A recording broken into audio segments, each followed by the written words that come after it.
Welcome to face studio news. எனக்கு யாராவது பார்க்க போகிறோம்னா அதிமுகவில் பார்த்திங்கன்னா எடப்பாடி பழனிசாமிகிட்ட நிறைய பேர் பணிஞ்சு ஒன்றிணைந்த அதிமுக உருவாக்கிருங்க. இதுக்கு மேலே பார்த்திங்கன்னா ஒன்றிணைந்த அதிமுக உருவாக்கணும்னா கண்டிப்பாக அதிமுகவில் மிகப்பெரிய ஒரு பிளவு வருன்ற மாதிரி எல்லாருமே சொல்லியிருக்காங்க. எடப்பாடி பழனிசாமி கேட்குற மாதிரி இல்லை. எடப்பாடி பழனிசாமியோட நோக்கமே பார்த்திங்கன்னா அதிமுகவோட போச்சலாக இருக்க மட்டும்தான். இதே ஓபிஎஸ் சசிகலா வந்தாங்கன்னா கண்டிப்பாக அது நடக்கவே நடக்காது. மிகப்பெரிய ஒரு மாற்றம் நிகழ்ந்துரும்ன்ற பயம். ஏன்னா அவங்க தலைமை பொறுப்புக்கு வந்துடுறாங்க. இப்போ அதிமுக எம்எல்ஏக்களும் ஒரு சில பேர் சொல்ல ஆரம்பிச்சிட்டாங்க, ஒன்றிணைந்த அதிமுக உருவாக்கிருங்க, இல்லைனா மிகப்பெரிய லெவலில் பார்த்தீங்கன்னா அதிமுகவுக்கு படுதொழியை தான் அடையிறதுக்கு வாய்ப்பு இருக்குது. டிசம்பருக்குள்ளே இது நடக்கலைன்னா கண்டிப்பாக அதிமுக 2026 சட்டமன்ற தேர்தலில் ஜெயிக்கிறதுக்கான வாய்ப்பே இல்லைன்னு சொல்லிடுறாங்க.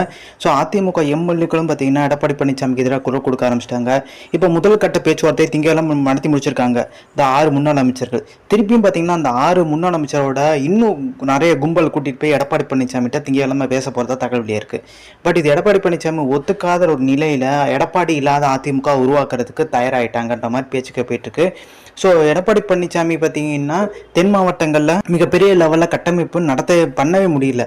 உதயகுமார் வச்சு நடத்தி பார்த்தாரு, பெரிய லெவலில் ஜெயிக்க முடியல. இப்போ ஓபிஎஸ், டிடி தினகரன், சசிகலா இவங்கெல்லாம் இணைச்சாதான் பார்த்தீங்கன்னா ஓரளவுக்கு கௌரவமாக தோத்தாலுமே எதிர்கட்சியாக போனாலுமே ஓரளவுக்கு ஸ்ட்ராங்கான எதிர்கட்சியாக, அதாவது திமுக மெஜாரிட்டி பிடிச்சி ஆட்சி பிடிக்கிற மாதிரி ஒரு சூழ்நிலை வரும் 2026. ஸோ கொஞ்சம் எட்ஜில் தோக்குற ஒரு சூழ்நிலை உருவாகும். அப்படி பவர்ஃபுல்லான எதிர்கட்சியாக இருந்தாலே போதும், அதிமுக தன்னோட செல்வாக்கு தக்க வச்சிருக்குன்னே சொல்லலாம். இப்போ பாஜகவோட பார்த்தீங்கன்னா அதிமுக கூட்டணி வைக்கிறதுக்கும் வாய்ப்பு இருக்கு 2026. எடப்பாடி இருந்தாலும் சரி இல்லாட்டியும் சரி. அவங்க சொல்கிற விஷயம் என்ன பார்த்தீங்கன்னா, பாதிக்கு பாதி இடங்கள் பிரிச்சுக்கலாம். ஸோ யார் அதிக சீட்டில் ஜெயிக்கிறாங்களோ அவங்க கட்சி முதலமைச்சர் வேட்பாளராக நின்றுக்கோங்கன்ற மாதிரி பார்த்தீங்கன்னா ஒரு ஆஃபரும் கொடுக்குறாங்க.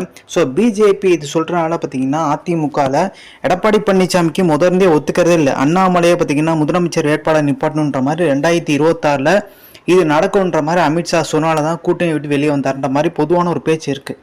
பட் இது அதை உறுதிப்படுத்தும் விதமாக பார்த்தீங்கன்னா பாதி சீட்டை பிரிச்சுக்கலாம்.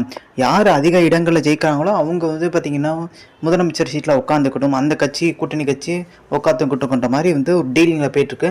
எடப்பாடி பழனிசாமி ஒத்துக்காத பட்சத்தில் எடப்பாடி இல்லாத அதிமுக உருவாகிறதுக்கு அதிகப்படியான வாய்ப்பு இருக்குது. ஏன்னா எடப்பாடி பழனிசாமிக்கு தொண்டர்கள் பலம் இல்லை.